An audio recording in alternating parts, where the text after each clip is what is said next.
전 현무 씨, 네네. 제가 영상 하나 보여드리겠습니다. 지금 보여질 영상에는요, 사람과 기계가 만든 AI 아바타가 섞여 있습니다. 이 중에서 AI 아바타를 골라주세요. 누가 AI 아바타고 누가 사람일지. 아, 근데 별로 차이를 못 느끼겠어요, 저.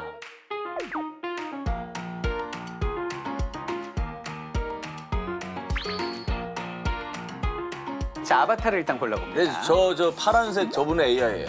아, 파란색? 네, 저분은 아, 반바지 입고 있는 분. 네. AI. AI예요. 분명히 AI예요. AI. 그리고 저 마이크 쥐고 있는 여성분도 AI예요. 그 마이크 쥐고 있는 여성분 AI. 자, 2명 사람인 것처럼 나왔습니다. 하려고. 전직 아나운서니까 확실히 알아요. 우리 직업군은 저렇게 말을 하지 않습니다. 예. 두 분 가겠습니까? AI? 잠깐만요. 예. 하나 더 있어. AI는 세 번째 AI고요. 세 번째 저 AI. 도너스 들고 있는 거 AI예요. 아, 도너스 들고 있는 남자분. 알겠습니다. 도넛도 보여요. 8개예요. 네, 그래서 진짜? 저 8명의 사람으로 보이는 분들 중에 4명이 AI다. 정답은? 정답은 틀렸습니다. 한쪽에 들을 저 너무 충격받았어요, 제가. 하이예요. 아, 저는 지금 답을 알고 있잖아요. 네. 너무 지금 충격을 받았어요. 왜요? 7이 AI고요. 어. 한 분만 사람입니다. 그 사람을 내가 맞춰. 그래, 그거라도 맞추자. 내가 사람. 자, 사람 내가 다 한 번 더 맞췄잖아, 보여드릴게요. 사람은 저 네 번째 여자분입니다. 혹시 저 네 반바지 입은 번째? 저분이 사람 아니에요? 춤추는 듯이 아, 이렇게 저분. 하는 이거. 저 동작은 나올 수가 없어요. 사람의 감성으로만 나올 수 있는 겁니다. 왜? 이런 거는 아, 저 율동은 네네 그러면 청바지 입은 하얀 스웨터를 입은 여성분이 여성분이 사람이다. 사람이에요. 정답 틀렸습니다. 야, 이러면 이제 우리는 부렁 자, 정답을 공개하면요. 한 번 더 도전하겠습니다. 네, 좀 시간상 현무 씨 전직 아나운서죠. 마이크야? 어떻게 아나운서를 못 알아봅니까? 아 진짜? 네, 바로 저기는 제일 왼쪽에 있는 마이크를 들고 있는 아나운서로 보이는 분이 사람입니다. 이게 미국하고 좀 방송 환경이 다르거든요. 우린 저렇게 돼서 참 혼나요. 이러고 이러면 야, 근데 진짜 저렇게 보면 진짜 모르겠네요. 미치겠다. 지금 웃음이 나십니까? 무서워. 저는 웃음기가 가시더라고요. 저 영상을 보고 나니까 지금은 2차원적 평면에 AI의 아바타가 사람보다 더 사람답게 율동을 하고 있지만 우리가 생각하는 미래보다 훨씬 더 가까운 시간에 저들이 인간의 뼈대와 근육과 살, 피부를 얹고 우리들의 일자리를 대체할지도 모르겠다라는 생각을 하니까 저는 웃음기가 가시더라고요. 이 시대를 30년 전에 예측한 사람이 있었으니 그 사람이 바로 여기는 제러미 리프킨, 노동의 종말을 쓴 저자가 되겠습니다. 책의 이제 배경은 미국으로부터 시작을 하는데요. 현무 씨, 미국에서 네네. 그 기계 출연으로 가장 타격을 입은 분들은 어떤 분들일까요? 미국에서요? 미국에서 20세기 초반 정도 되겠죠. 기계 노동자라고 생각을 하겠지만 의외로 농부? 농부. 정답 맞아요. 그 당시 미국의 농민의 대부분은 흑인 분들이었어요. 그분들은 이제 아프리카에서 뭐 노예로 잡혀와서 남북 전쟁 이후에 법적인 신분 해방은 됐지만 사실상 실질적인 신분 해방이 안 된 거예요. 당시 흑인들의 90%가 미국 어디에 있었을까요? 주로 농장은 남부, 공장은 북부잖아요. 남부에 90%가 있는데 그 사람들은 농토도 없고 집도 없고 뭐 아무것도 없는 거예요. 돈도 없고. 그래서 백인 농장주들의 농토를 빌리고 그들이 지어준 집에서 살면서 그들이 준 농기구로 그들이 준 노새를 가지고 열심히 농사를 지었어요. 그래서 수확량의 40%를 백인 지주한테 바치고 있었어요.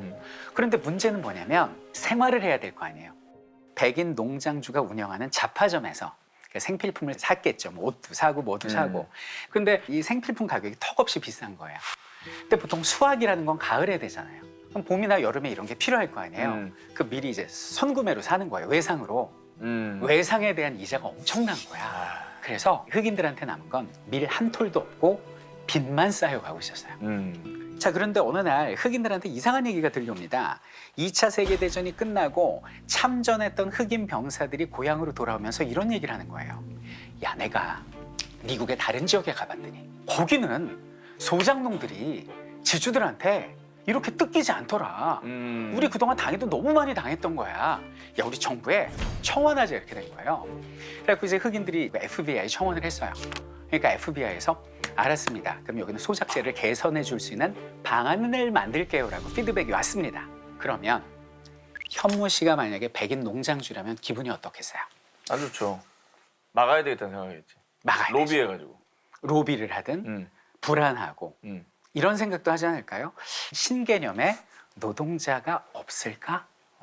라고 생각할 때 딱 하고 나타난 게 목화 따는 기계였습니다. 기계.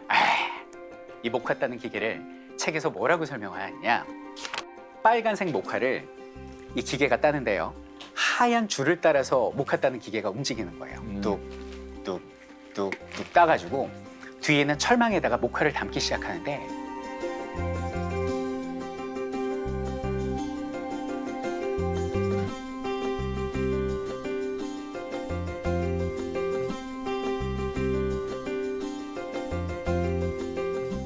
야. 그래서 여기는 흑인 노동력이 대체되기 시작하는데 당시 여기는 목화 따는 기계가 흑인들의 일자리를 완전히 빼앗는 데는 딱 23년밖에 걸리지 않아요. 100% 빼앗습니다. 그럼 흑인들은 처음에 생각했겠죠. 아니 그럼 목화는 기계가 따더라도요. 저희가 저기 잡초 뽑을게요. 저기는 막 해충 쫓는 이 일 하면 안 될까요? 아니 뭐 짐이라도 들게요. 라고 했을 때 이제 트랙터가 등장을 해요. 운반을 대신합니다. 그래서 뭐가 등장해? 제초제가 등장해요. 그러니까 병충해고 뭐 잡초고 다 없어 이제. 흑인들은 하루아침에 일자리를 잃게 되는 거죠. 이때 흑인들에게 신라 같은 희망의 불빛이 비춰옵니다. 어디서 비춰왔을까요? 북부에서 비춰옵니다. 저기는 북부로 가면 있잖아. 공장이 많이 있대. 자동차 공장이래. 저기 가잖아. 우리 기술 없어도 미숙련 노동자라고 그래서 우리 가서 일하면 돈 벌 수 있대. 가자 이렇게 된 거예요. 그래서 남부에 있던 흑인 농민들이 북부로 인구 대이동이 벌어져. 그러면서 농민이 노동자로 바뀌게 됩니다. 자, 북부에 가서 처음에는 이제 다 자동차 공장에서 열심히 일했어요. 아마 그들이 이렇게 생각했을 거예요. 성실히, 근면하게, 땀 흘려 일하면 우리는 정당한 대가를 받을 수 있을 거야. 그런데 흑인들은 곧 알게 됩니다. 북부에는 남부에 있었던 목화 따는 기계보다 더 날카로운 금속 이빨을 가진 기계가 자신들의 목덜미를 노리고 있었다는 것을. 그 기계의 이름은 컨베이어 벨트였습니다. 이 책에는 포드 자동차의 예가 나와요. 우리 포드 어디서 다뤘었죠 한번 현무 씨? 할리 포드. 그럼요. 소설을 썼죠. 그럼. 네. 소마. 그래. 멋진 신세계. 맞아요. 아니 영어 원제가 떠올라가지고.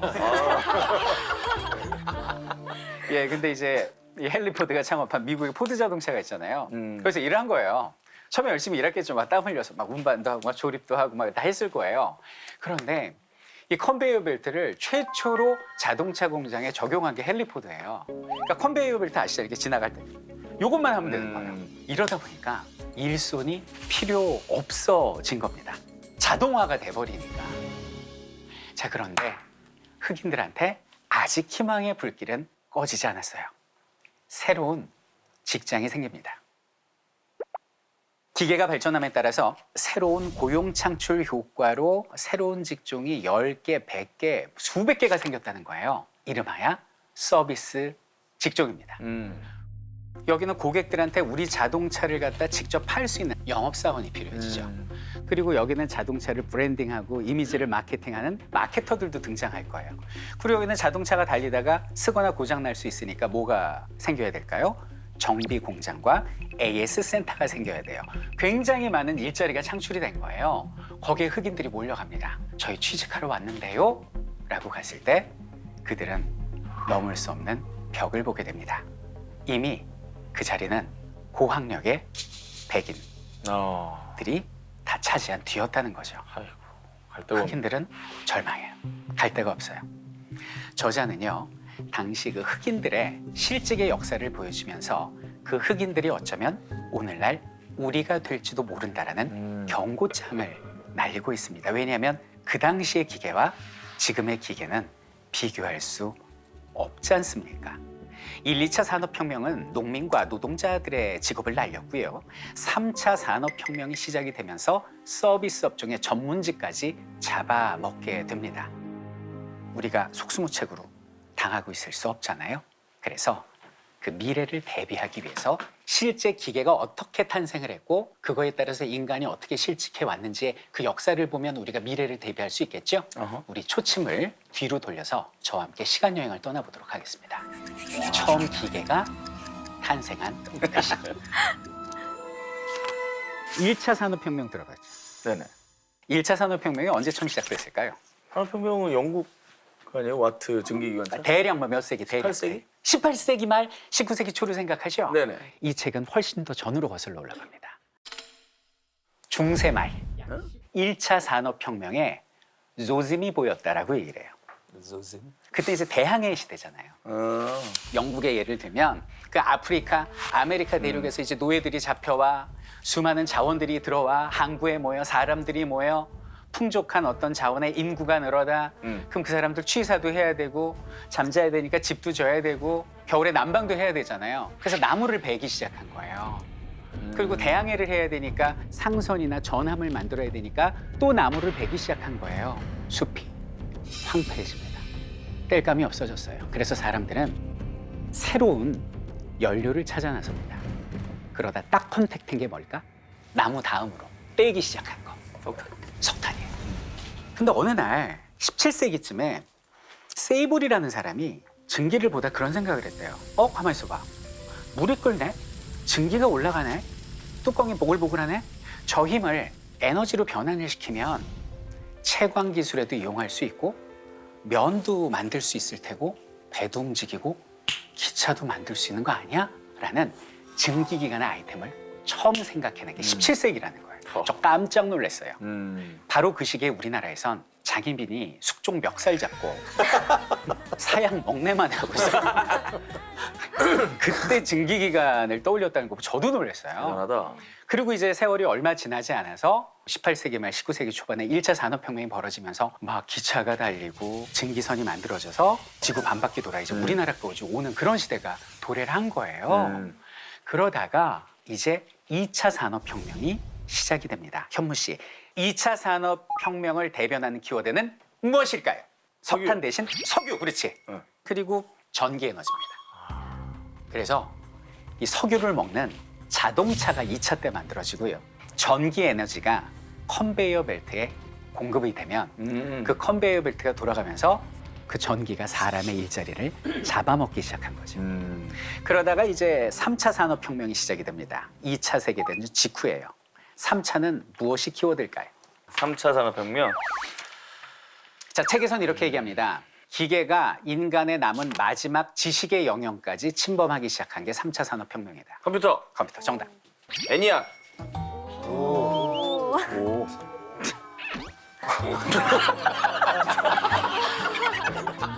자, 이 컴퓨터와 로봇가 등장하면서 서비스업을 잡아먹기 시작해요. 그래서 책에서 다루는 게 제일 먼저 뭐가 나오냐면 전화교환수가 나와요. 자동 응답 시스템. 우리 옛날에 전화하면 사람이 받았거든, 회사에. 근데 지금 전화하면 뭐가 받아요? 뭐는 1번, 뭐는 맞아, 2번. 맞아. 상담원이 있긴 하지만 확 줄었죠. 그래서 이 서비스업을 잡아먹기 시작해요. 또 나오는 얘가 요즘 체감할 정도로 우리 주변에 사라지는 점포들 중에 뭐가 제일 와닿으세요? 점포 중에 전 이게 제일 와닿아요. 뭘까요? 너무 많아서. 은행? 그렇지. 은행? 은행. 은행이 왜 없어? 은행 지점 없어지는 거 못 느끼세요? 아 진짜 없어져요? 지점 수가 줄죠 지금. 오. 왜 줄까요? 현무 씨가 입금하고 출금할 때, 저 송금할 다 때 은행 가요? 스마트폰이에요. 안 가잖아요. 안 가니까. 이 아이가 은행의 직원들을 길거리로 내몰고 있었던 거죠. 은행뿐만이 아니라 이제 책에서 다루는 거는 적어도 비서. 보통 비서가 하는 일이 뭐예요? 비서 맞다. 스케줄 관리하죠. 그런데 요즘 그게 필요 없죠. 왜? 서류 정리, 이메일 나오고 저장하면 이 아이가 다 해주는데 무슨 사람이 필요하냐고. 서비스 업종이 몰락하기 시작합니다. 노동의 종말 개정 서문에 보면요. 미국에서 2002년 10월부터 2003년 3월까지 단 6개월 사이에 12만 1,000개의 일자리가 없어졌다라고 얘기를 합니다. 서비스업도 무너집니다. 자, 다음 타겟은 뭡니까? 화이트 칼라입니다. 블루 칼라에 이어서 화이트 칼라도 무너져 가게 됩니다. 자, 실제 90년대 기준으로 보면요. 지난 10년간 미국에서는 300만 개 이상의 화이트 칼라 일자리가 사라졌다는 거죠. 그런데 현무 씨, 하나 더 나갑니다. 이제는 전문직 종사자까지 가게 됩니다. 전문직까지. 책에서 다룬 게 이제 의사예요. 두 번째는 이제 변호사, 애널리스트. 이들도 이제는 기계로 대체돼 가고 있다는 거죠. 자, 여기서 더 나가 볼까요? 이제는 예술의 영역까지 파고들게 됩니다. 전 지금 예술은 책에 아니다. 있는 내용만 얘기하고 있어요. 예술은 예술이 아니라고요. 예술 아니에요. 윤소희 씨, 저요? 책 읽으셨죠? 네. 소희 씨, 합성 연예인 기억나시죠? 네. 뭐야? 그러니까 영화에서 CG를 말하는 거예요. 아. CG라고는 안 나오는데 오늘날 CG예요. 볼룸 같은 애들? 골룸일 수도 있고 책에서는 죽은 배우도 살려내고 가능하잖아요. 사이보드 같은 애들. 사이보그. 네, 사이보그처럼. 그리고 아바타라는 영화 보셨죠?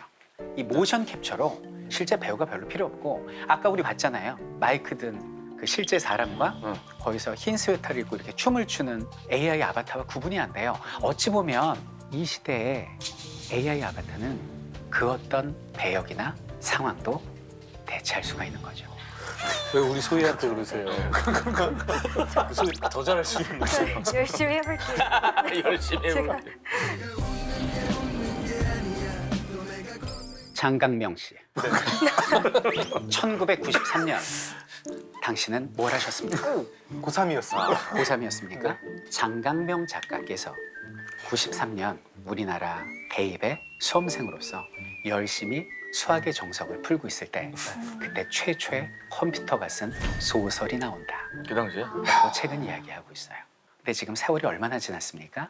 지금 발달한 AI의 감성은 장강명의 필력을 위협할 수 있다는 거죠. 와. 지금은 AI가 소설을 쓰는 걸 넘어서 가지고 네. AI가 쓴 소설만 공모하는 그런 문학상이 있어요. 이제 아마 인공지능 테스트를 위한 그런 공모전일 텐데 표정이 매우 씁쓸해 보이네요. 네, 씁쓸하죠. 이적 씨, 네. 웃음이 나오시나요? 이제 AI는 작곡과 작사를 하기 시작합니다. 그래서 요즘 동화 쓰시고 열심히 또 다방면에 살 길을 인생 이모작을 준비하고 인생 이모네. 설민석 선생님, 네, 선생님은 안전할 것 같습니까? 역사 AI 나옵니다.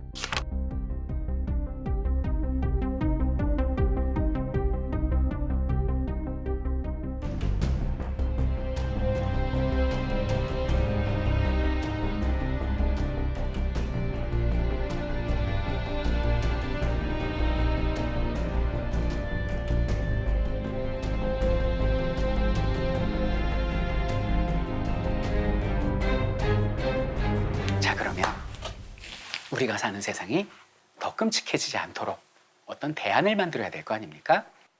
책을 보면 켈로그 회사의 예가 나와요. 네네. 근데 켈로그에서 어떻게 하냐면 이제 기계로 대체되다 보니까 이제 일손이 줄게 되잖아요. 근데 해고를 하는 게 아니라 오히려 고용을 합니다. 어떻게 고용하냐? 노동 시간을 단축하는 거죠. 켈로그에서 이제 기계는 24시간 돌아갑니다. 그럼 관리자 사람이 필요하죠. 한 사람이 일일 8시간 3교대를 했어요. 근데 사람이 필요가 없어요. 그러니까 어떻게 하냐면 1인당 노동 시간을 2시간씩 줄여요. 6시간으로 줄이고 한 사람을 더 뽑은 거예요. 그러면 현무 씨가 노동자예요. 그 노동 시간이 줄었어요. 그러면 당연히 수입도 줄어야 되죠. 수입이 줄죠, 당연히. 줄죠. 일하는 시간이 응, 주니까. 응. 근데 켈로그 회사는 시간당 시급을 더 줍니다, 오히려. 그래요? 네. 노동 시간이 주니까 능률이 높아져서 생산성이 늘어난 거예요. 그리고 이게 노동 시간을 줄이다 보니까 집중도가 높아져갖고 사고율이 뚝 떨어져. 한 번 사고 나면 기계 멈춰야 되죠. 뭐 구급차 오고 이게 큰일이 나잖아요. 머리 좋다. 그런 비용이 줄잖아요. 그러니까 영업이익이 늘어버렸네. 이 영업이익을 회사가 착복하는 것이 아니라 여기는 노동자와 나눈 거예요. 좋네. 너무 좋죠. 그러니까 여기는 노동자들은 시간당 수입은 올랐는데 여가 시간이 생기니까 가족과 함께하는 시간이 늘어나고 책도 읽게 되고 삶의 질, 행복 지수가 높아진다는 얘기입니다. 네네. 근데 이 예를 들면서 또 이분이 어떤 걸 덧붙이냐면 정부에서 여가 시간이 남아지는 노동자들에게 자원봉사를 좀 시키면 어떨까 하는 거예요. 우리 옛날에 토요일이 공휴일이 아니었어요. 근데 지금 주 5일이라죠. 근데 이걸 만약에 3일을 일한다고 가정을 해요. 노동시간을 줄여요. 그럼 이틀이 남잖아요. 이 이틀 동안 사람들이 자원봉사를 하는 거예요. 그럼 정부가 세제 감면 혜택을 주는 거죠. 아. 그럼 이 사람들은 자원봉사하니까 마음도 편한데 세금을 적게 낸다는 얘기는 이건 내가 곧 돈을 버는 것과 다름없는 경제활동을 하는 거잖아요. 이런 대안을 이야기하고 계십니다. 우리는 지금 세계 시장과 생산 자동화라는 새로운 시대로 진입을 하고 있다. 거의 노동자 없는 경제로 향한 길이 시야에 들어오고 있는 것이다. 그 길이 안전한 천국으로 인도할 것인지 또는 무서운 지옥으로 우리를 이끌 것인지 이 여부는 우리가 어떻게 준비하느냐에 달려 있다. 노동의 종말은 문명화의 사형 선고를 내릴 수도 있고 새로운 사회 변혁과 인간 정신 재탄생의 신호일 수도 있다. 미래는 오글거리 하지 마. 하지 마 진짜. 하지 마. 자동으로 나와. 오글거리 진짜 그거 하지 마. 짠 듯이 났는데 미래는 우리의 손에 달려 있다는 거죠. 이상 미래 읽어주는 남자 설민석이었습니다. 용광로로 내려가야 될 것 같은데.